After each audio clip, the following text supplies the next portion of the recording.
राधे कृष्णा। हाँ, अभी ठीक नहीं हूँ मैं। और हाँ जी, मैं नाम लेना नहीं चाहती थी, ठीक है। और गला थोड़ा अजीब हो रहा है बहुत ना, नाम लेना नहीं चाहती थी, ठीक है। ज़रूरी नहीं है कि मैं किसी के साथ लगूँ, ठीक है। तो प्लीज़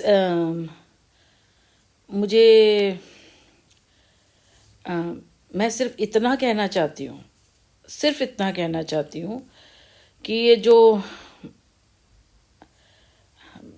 बड़े मंदिर से जो भी रिलेटेड है, जो भी जिनकी इसके अंदर पोस्ट आती है, वो वहाँ जाते होंगे, जो भी करते होंगे ना, देखो मैं किसी को कुछ नहीं कह रही ना, आप जो है करो। मुझे अपने साथ ऐड करने की ज़रूरत नहीं है कि भाई मैं 2 मिनट के लिए मैं सत्संग नहीं सुन सकती, कुछ नहीं। मैं बहुत रिस्पेक्ट करती हूँ सभी की, क्योंकि सब इतने बड़े हैं, उनको बहुत ज्ञान है, मुझे कुछ भी ज्ञान नहीं है। बस ये है कि हम कभी ईश्वर को चुन लेते हैं, कभी कभी ईश्वर कुछ लोगों को चुन लेता है। बस ये है कि ये मेरा खुशनसीबी है कि ईश्वर की जो कृपा है मेरे पे है। बाकी मुझे कुछ भी नहीं आता, मैं किसी लायक नहीं हूँ। उनका हाथ है तो मैं हूँ, नहीं ना मैं किसी लायक नहीं हूँ। जो मुझे समझ आता है, जो मुझे आता है, वो मैं इसमें बोल देती हूँ, कर लेती हूँ। अब ये नहीं कि भाई हमने किया भाई, ये जो लोगों के यहाँ अमृत वर्षा हो रही है या कुछ हो रही है, उसका सब ध्यान में जो भी, मतलब मैं इसके लिए डिटेल में जाना नहीं चाहती, तो प्लीज़ मुझे बख्शिए। मैं शुरू से हम लोगों ने जो अपने घरों में देखा है, अपनी मम्मी को, दादी को, सबको करते पूजा पाठ, वैसे ही आज मैं भी करती हूँ। नॉर्मल घरों में जैसे होता है, ठाकुर जी के साथ लगन है तो भाई जुड़ाव है। या पर ये नहीं कि मैं सिर्फ उन्हीं को करती हूँ, मैं सारी देवी देवताओं को करती हूँ। अगर नवरात्रि आएगी तो मैं अच्छे से नवरात्रि भी करूँगी। नवरात्रि करूँगी तो ठाकुर जी को भी तो भोग लगेगा ना। नवरात्रि एक तरह का त्यौहार ही जैसे हो जाता है, 7 दिन का, तो वही सारे भगवान को करा जाता है, ठीक है। नवरात्रि है तो किसी में नहीं, क्योंकि जो माता को तो सभी ने अपनी शक्तियाँ, सभी ने कुछ न कुछ दिया था, तब जाके माता वैष्णो का जो भी हुआ था। तो फिर उसके लिए मैं इसके लिए डिटेल में नहीं जाना चाहती। आप अपना करो, मुझे इन्वॉल्व मत करो किसी चीज़ में। 2 मिनट सत्संग नहीं सुना जाता, ये नहीं, कौन है मैं नहीं जानती, क्योंकि तंत्र मंत्र हो रहा है, रोज हो रहा है, रेगुलर हो रहा है। शायद दिन में 2 3 3 बारी करते होंगे वो। अभी कुछ नया हो रहा है कि वो नए से नया, वो सोचते हैं कि शायद इसके ना चक्रव्यूह में फंसी रहे, इसको पता ना चले। मुझे हार्ड इन एक दूसरे या तीसरे दिन पता चल जाता है, अब तो पहले दिन ही पता चल जाता है कुछ गड़बड़ है ना।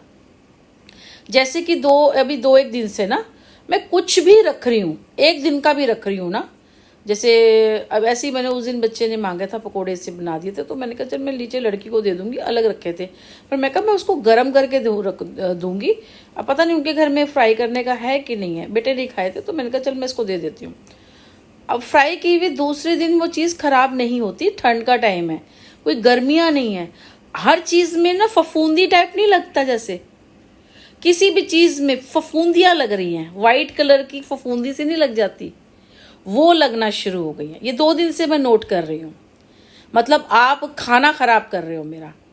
पहले तो खाना गिरा भी रहे थे उस घर में, अब तो खाना खराब कर रहे हो। सर्दियाँ चल रही हैं ऑलमोस्ट। अगर मैं कोई चीज़ बनाती हूँ तो अभी तक मैंने फ्रिज में नहीं, ऐसा बनाओ चल जाए, और बाहर भी पड़ी रहती है तो ख़राब नहीं होती। आप उसको गर्म कर लोगे ना, फ्रिज में रखने का मतलब ही नहीं है। दूध भी इतना मंगाती हूँ कि जल्दी ख़त्म हो जाता है। तो ये जो फफूंदियाँ लग रही हैं वो मैंने देने के लिए रखा था, तो उसमें लग, इवन दही का पैकेट था वो रखा हुआ था, मैंने कहा फ्रिज में तो रखूंगी नहीं, उसके ऊपर अगर वो बंद है या थोड़ा सा नन्हा सा भी खुल गया तो उसके ऊपर लग रही है। भगवान का भोग रखा था, मैंने संतरे छील के रखे थे, उठा लिए, दो पीस रह गए थे, देखा तो उसके ऊपर लग गई। कभी नहीं हुआ मेरे घर में। मेरे घर में अन्न की बर्बादी कभी नहीं होती है। मेरे घर का अन्न कभी खराब नहीं होता, कभी खराब। मई जून में बाहर रखी हुई चीज़ें ज़रूर खराब होंगी, मेरे घर का अन्न कभी नहीं खराब होता। इवन मैंने जो करा, वो जो कीड़े थे ना जो लगे थे 1.5 महीने में आटे के, वो ऊपर थे, आटे के अंदर नहीं लगे थे, कीड़े भी नहीं लगे थे, वो येलो सा हो गया था, मैंने वो